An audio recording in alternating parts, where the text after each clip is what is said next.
Good evening everyone. Welcome to online session of Cross and Climb. In this series, we are going to cover all the topics which are important for your MHCET and other law entrance exams. So we had started with the topic law of contracts. तो हमने देखा था every kind of contract starts with proposal. So we had discussed this topic in detail कि proposals क्या होते हैं, counter proposals क्या होते हैं, cross proposals क्या होते हैं. Today we are going to determine what is acceptance. So you see, acceptance is second and very crucial step in the formation of the contract. Ultimately इसी proposal से contract बनने वाला है, लेकिन contract तब तक नहीं बन सकता है जब तक हम proposal को accept नहीं करेंगे, right? तो let's say A says to B, will you purchase my car for 10 lakh rupees? तो अगर B की साइड से अगर कोई एक्सेप्टेंस ही नहीं आए, means unless B agrees to the terms of the proposal, तो अल्टीमेटली ये प्रपोजल को कोई मतलब ही नहीं है. It is just a mere statement. तो इम्पॉर्टेंट है, अगर A की साइड से प्रपोजल जा रहा है तो B must agree to the terms of the proposal. So let's see the definition. Section 2 Clause B of Indian Contract Act provides that when a person to whom the proposal is made signifies his assent thereto, the proposal is accepted. तो basically अगर A B को proposal दे रहा है कि क्या तुम मेरी car purchase करोगे 10 लाख रुपीस के लिए, तो जब तक B उसे एक्सेप्ट नहीं कर रहा है, B उसे असेंट देने का क्या मतलब होता है, एग्रीइंग टू द टर्म्स, या फिर आप बोल सकते हो मंजूरी देना, उस चीज को हाँ करना, एग्री करना. And signify term is important here. Signified term का मतलब होता है कम्युनिकेट करना. We have read this term when we were studying the definition of proposal also, right? तो ज़रूरी है proposal के लिए भी कि सामने वाले को हमें communicate करना पड़ेगा, and acceptance के लिए भी important है कि सामने वाले तक communication पहुंचनी चाहिए. तो let's say अगर मैं किसी को बोलती हूँ will you sell me your car for 10 lakh rupees, और सामने वाला he is just thinking, he has formed a mental decision कि ठीक है, okay, I am agreeing to the terms, लेकिन जब तक वो मुझे communicate नहीं करेगा तब तक उसे acceptance में count नहीं करेंगे. So mere a mental decision doesn't amount to acceptance. तो let's say अगर सामने से मुझे किसी ने proposal दिया है कि will you sell me your car for 10 lakh rupees, तो यहाँ पे अगर मैंने even if I have written a piece of letter, acceptance मैंने लिख दिया है and I have kept it in the drawer, लेकिन अभी तक कम्युनिकेशन नहीं हुआ है, तब तक इसे एक्सेप्टेंस में काउंट नहीं करेंगे. So mere agreeing to the terms and not communicating it doesn't amount to acceptance. तभी यहाँ पे एक इंपॉर्टेंट टर्म है विच इज सिग्निफाई, कि सामने वाले को एक्सेप्टेंस सिग्निफाई करना इंपॉर्टेंट है. एंड कम्युनिकेट भी कौन करेगा, the person to whom the proposal is made. यानी कि अगर ए ने बी को प्रपोजल दिया है तो एक्सेप्टेंस भी बी की साइड से ही आनी चाहिए. यहाँ पे सी नहीं बोल सकता है कि ठीक है ये कार नहीं ले रहा तो मैं लेने को रेडी हूँ, नहीं. तो अगर ए ने बी को प्रपोजल दिया है तो एक्सेप्टेंस बी बी की साइड से आना चाहिए. लेकिन अगर बी एक्सेप्ट नहीं करता है, सी एक्सेप्ट कर लेता है, तो it doesn't amount to acceptance at all. C की साइड से इसे एक्सेप्टेंस नहीं माना जाएगा, ये सी की साइड से एक प्रपोजल माना जाएगा. विच मीन्स यहाँ पे अब ए की मर्जी हो जाएगी कि ए को उसे एक्सेप्ट करना है या फिर रिजेक्ट करना है, राइट? तो acceptance must be by the person to whom the proposal is made, and communicate करना जरूरी है. And proposal when accepted becomes promise.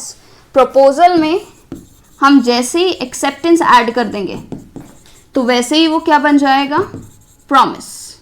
And ultimately यही प्रॉमिस हम देखेंगे कॉन्ट्रैक्ट की शेप लेगा, यही प्रॉमिस अल्टीमेटली कॉन्ट्रैक्ट बन जाएगा. Now let's see what are the essentials of a valid contract. Section 7 of Indian contract act provides acceptance must be absolute and unqualified. तो acceptance कैसा होना चाहिए, एब्सोल्यूट होना चाहिए. एब्सोल्यूट का क्या मतलब होता है कि जैसा प्रपोजल है एग्जैक्ट सेम वैसा एक्सेप्टेंस होना चाहिए, विच मीन्स मिरर रूल.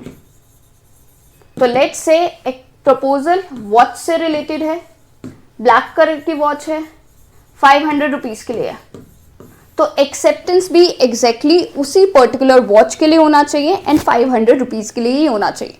तो acceptance must be relating to 500 rupees and exactly the same watch. तो लेट्स से अगर ए बी को बोलता है कि I want to sell my horse to you for 500 rupees and A has 2 horses, black horse and white horse. तो A बोल रहा है मुझे अपना ब्लैक हॉर्स बेचना है और 500 रुपये का बेचना है। बी यहाँ पे बोलता है ठीक है, I am ready to purchase it for 500 rupees but I want to purchase your white horse. क्या ये एक्सेप्टेंस में काउंट होगा? नो, ये एक्सेप्टेंस में काउंट नहीं होगा क्योंकि यहाँ पे प्रपोजल है एंड एक्सेप्टेंस है। They are not corresponding to each other, they are not matching with each other. जरूरी है प्रपोजल अगर ब्लैक वॉच से रिलेटेड है तो एक्सेप्टेंस भी ब्लैक हॉर्स से रिलेटेड ही होना चाहिए, right. Next term is acceptance must B unqualified. Unqualified होता है विदाउट एनी कंडीशन, यानी कि आप कोई भी कंडीशंस इम्पोज नहीं कर सकते हो जब आप एक्सेप्ट कर रहे हो।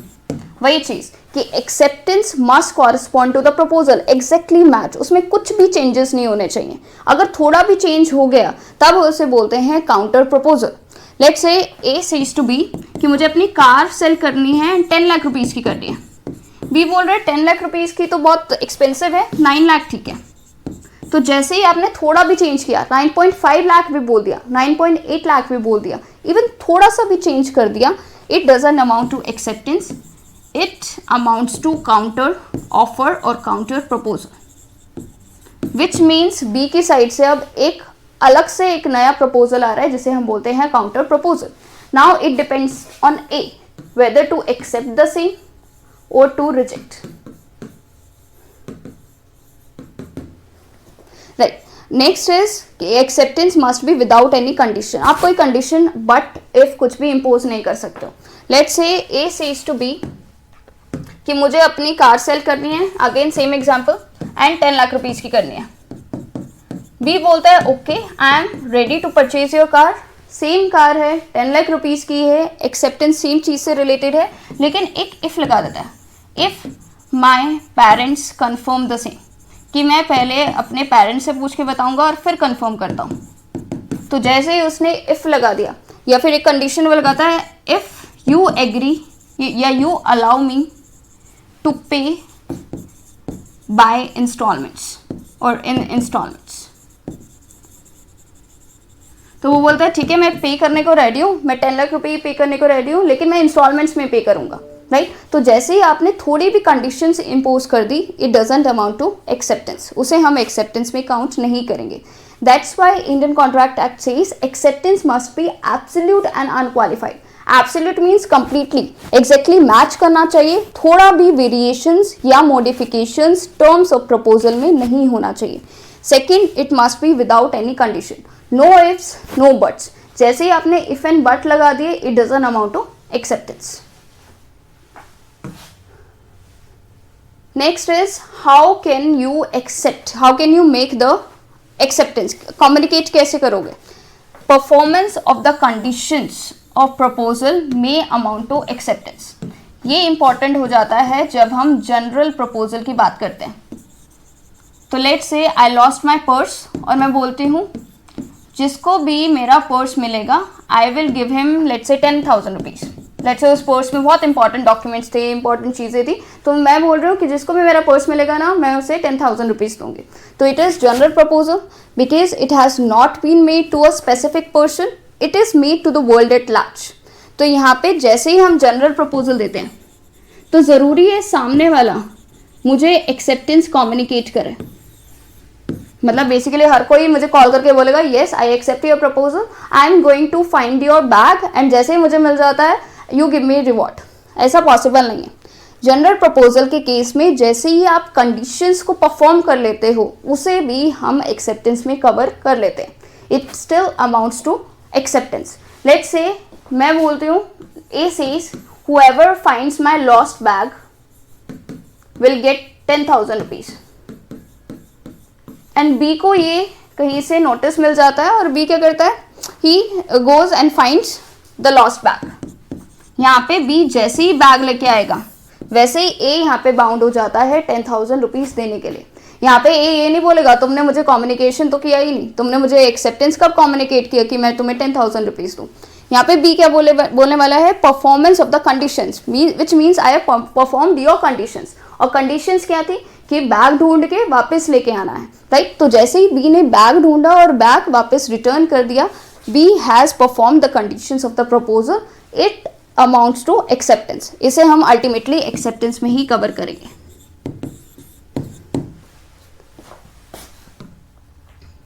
Okay, we have an important case law for this, Powell versus Lee 1908। इसे हम सिंपल टर्म्स में करते हैं। लेट्स से मैं इंटरव्यू देने जाती हूँ, right, and there is a board of directors A B C D and E।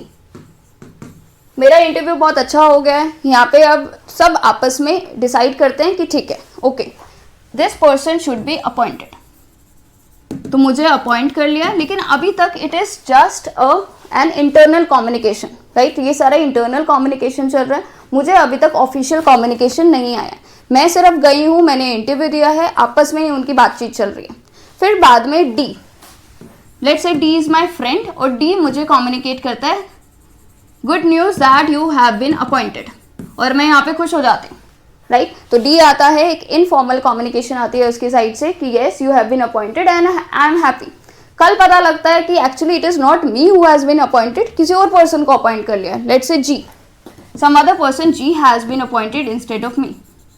Can I file a suit against that person? क्या मैं बोर्ड ऑफ डायरेक्टर्स को के अगेंस्ट सूट फाइल कर सकती हूँ कि पहले आपने मुझे एक्सेप्टेंस दे दी है आपकी साइड से, राइट। तो अगर आपने एक्सेप्टेंस दे दी है, you can not back out now, contract तो हो ही गया था। क्या एक्चुअली इसे एक्सेप्टेंस में काउंट करेंगे? अल्टीमेटली यहाँ पे हो क्या रहा है, the person who is giving the interview, उसकी साइड से प्रपोजल आ रहा है, और जो भी बोर्ड ऑफ डायरेक्टर्स है जो इंटरव्यू ले रहे हैं, उनकी साइड से एक्सेप्टेंस आनी है।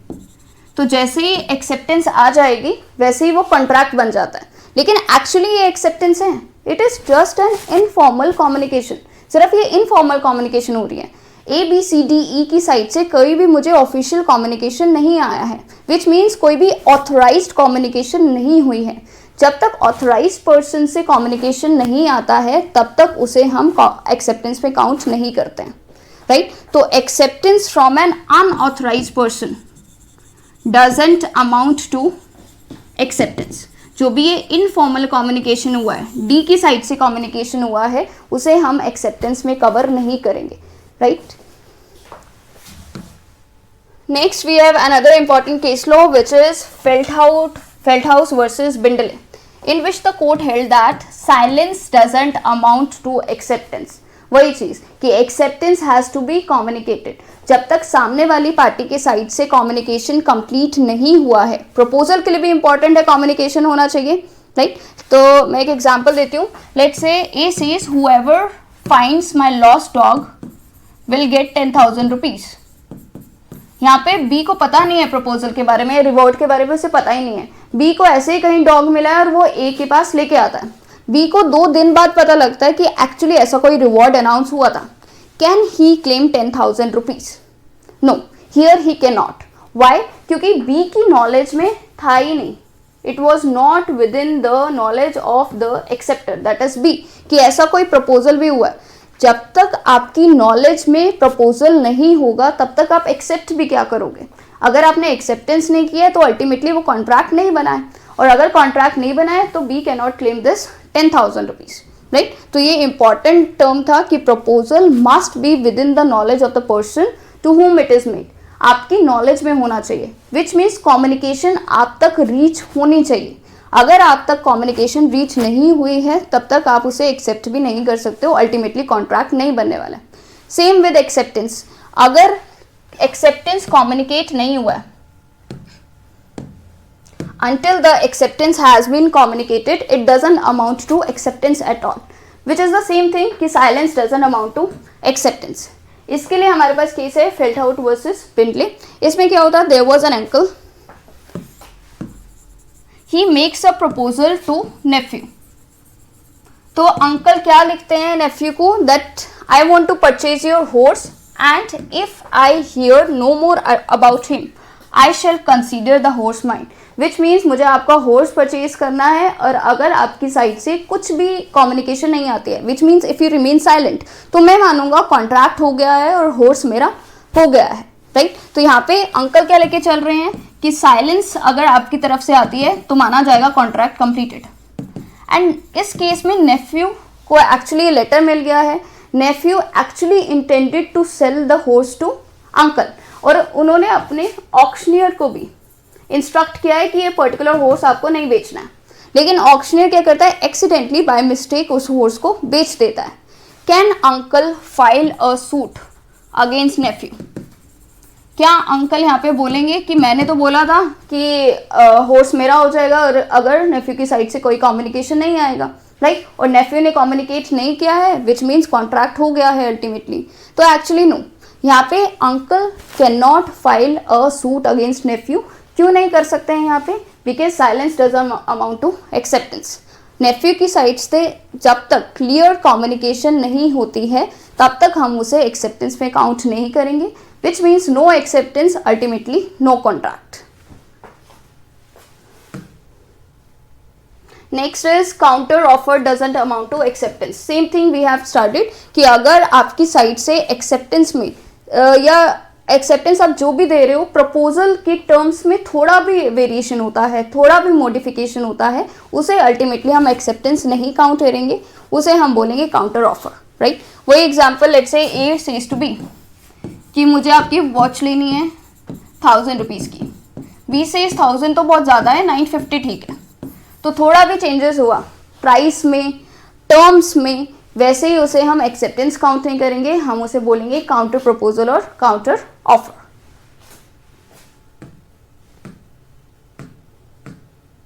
Okay, next it is important term which is communication of proposal and acceptance. ये हमने एक टर्म देखा था सिग्निफाई, प्रपोजल की डेफिनेशन में भी देखा था, एक्सेप्टेंस की डेफिनेशन में भी देखा था। तो कम्युनिकेशन इंपॉर्टेंट है, प्रपोजल का भी कम्युनिकेशन इंपॉर्टेंट है, एक्सेप्टेंस का भी कम्युनिकेशन इंपॉर्टेंट है। अब हम चेक करते हैं कि कंप्लीट कम्युनिकेशन कंप्लीट कब माना जाएगा, प्रपोजल के लिए कब कंप्लीट माना जाएगा एंड एक्सेप्टेंस के लिए कब कंप्लीट माना जाएगा। So for this we have rules. Like we have first rule which is called instantaneous rule, जिसे हम बोलते हैं टेलीफोनिक रूल। टेलीफोनिक रूल में क्या होता है, the moment acceptance is given it is heard और it is actually received, यानी कि जैसे ही एक्सेप्टेंस दी जाएगी सामने वाले को वैसे ही रिसीव हो जाएगी, राइट। इसमें हम प्रपोजल चेक नहीं करते हैं कि प्रपोजल कब गया है, प्रपोजल किस मीन्स के थ्रू गया है। एक्सेप्टेंस के लिए हम चेक करते हैं कि acceptance given and acceptance received, ये दोनों इंस्टेंटली होने चाहिए, दोनों में कोई भी गैप नहीं होना चाहिए। लेट्स से टेलीफोन के केस में A calls B and says I want to sell my property to you for 50 lakh rupees, तो this is proposal on the side of A. तो अगर ये टेलीफोन के थ्रू हो रहा है, राइट, तो the moment A communicates to B, B hears, right. Same with acceptance, acceptance same call पे बी देता है और बी बोलता है okay I agree to purchase your property for 50 lakh rupees, right. तो बी ने जैसे ही एक्सेप्टेंस दी वैसे ही ए को सुन गए, यहाँ पे कोई भी टाइम लैग नहीं है, राइट। लेकिन अगर वही हम पोस्टल रूल की बात करें, जब हम लेटर्स के थ्रू या पोस्ट के थ्रू कम्युनिकेट करते हैं, जैसे ही मैं लेटर लिखती हूँ और लेटर पोस्ट करती हूँ और सामने वाले को लेटर मिलेगा, दोनों में एक टाइम गैप होता है, राइट। वो हम we have second rule for that which is non instantaneous rule, जिसे हम बोलते हैं postal rule. So for communication of proposal and acceptance we have two kinds of rules. First is instantaneous, जिसे हम टेलीफोनिक रूल भी बोलते हैं, और इसमें हमें ये बस कंसीडर करना होता है कि the moment acceptance is given it is actually heard instantly, वैसे कि वैसे ही सामने वाले को मिल गया। नॉन इंस्टेंटेनियस रूल में there is a time lag, और टाइम गैप किस में होता है, acceptance given and acceptance received में, right. Let's talk about instantaneous rule. So let's say A makes a proposal to B through call, तो यहाँ पे कम्युनिकेशन ऑफ प्रपोजल कब कंप्लीट माना जाएगा, the communication of proposal is complete when it comes to the knowledge of the person to whom it is made. यानी कि ultimately जब B को सुन गया, B actually hears the terms of proposal, वैसे हम मानेंगे communication of proposal is complete. तो let's say A makes a proposal at 1 PM, B को सुनता है 1 PM, राइट. तो जैसे ही B को सुना 1 PM पे, the communication of proposal is complete. And acceptance के लिए in the same phone call B makes acceptance, और वो एक्सेप्टेंस कब देता है? 1-2 PM. A को कब रिसीव होता है? 1-3 PM. तो यहाँ पे कम्युनिकेशन ऑफ एक्सेप्टेंस कब कंप्लीट माना जाएगा? It is 1-3 PM. जैसे ही A को सुन गया वैसे ही, राइट. तो जैसे ही B एक्सेप्टेंस देगा, B को इंस्टेंटली सुनाई दे जाएगा. तो this is called instantaneous rule और टेलीफोनिक रूल. इसमें प्रपोजल की कम्युनिकेशन कब कंप्लीट होगी? जब B के नॉलेज में आ गया. एक्सेप्टेंस की कम्युनिकेशन कब कंप्लीट होगी? जब A की नॉलेज में आ गया. Let's say A could not hear the words of acceptance due to network issue. कि नेटवर्क इशू था और B ने तो बोल दिया था और A कभी सुन ही नहीं पाया. एक्चुअली B ने बोल दिया था okay I am ready to purchase your property for 50 lakh rupees, लेकिन A ने कभी सुना ही नहीं क्योंकि वहाँ पे एक नेटवर्क इशू था. तो यहाँ पे acceptance is not complete. Acceptance complete नहीं हुआ है तो contract is also not complete. So A can not file a suit और B can not file a suit against A. Let's talk about non instantaneous rule. इसमें क्या होता है? Acceptance is given through post. So let's say A makes a proposal to B on 1 January through letter and it reaches B on 3 January. यहाँ पे communication of proposal कब complete माना जाएगा? It completes when it comes to the knowledge of the person to whom it is made. मतलब ultimately B की knowledge में जैसे ही आ गया, 3 जनवरी को B ने जैसे ही लेटर रीड कर लिया, वैसे ही हम मानेंगे communication of proposal is complete. But what about communication of acceptance? Let's से B posts his letter of acceptance on 5 January which reaches A on 8 January. तो यहाँ पे एक्सेप्टेंस कब कंप्लीट माना जाएगा? Here we have 2 dates. For A acceptance is complete on a different date. For B acceptance is complete on a different date. तो A के लिए कब complete होगा? 5 जनवरी. B के लिए acceptance कब complete माना जाएगा? 8 जनवरी, राइट. तो communication of acceptance is complete for proposer, which means for A, when it comes to the knowledge of the person, when it is put in the course of transmission. ये terminology use है Indian contract act में. Put in course of transmission which means posted. जैसे ही post कर दिया आपने, B ने जैसे ही post कर दिया वैसे ही A के लिए कम्युनिकेशन कंप्लीट मानी जाएगी. And what do mean by कि A के लिए कम्युनिकेशन कंप्लीट मानी जाएगी? A becomes bound by the contract on 5 जनवरी. यानी कि A अपना प्रपोजल अब रिवोक नहीं कर सकता है 5 जनवरी के बाद. लेकिन B के लिए कब कम्युनिकेशन कंप्लीट मानी जाएगी? When it comes to the knowledge of proposer. यानी कि A की नॉलेज में जैसे ही एक्सेप्टेंस आ गई वैसे ही यहाँ पे B भी बाउंड हो जाता है, which means B can not revoke his acceptance after this date, after 8 January. Okay, I hope you understand today's lecture, right? In the next class, we will be completing what is consideration, what are the essentials of contract. Thank you for today.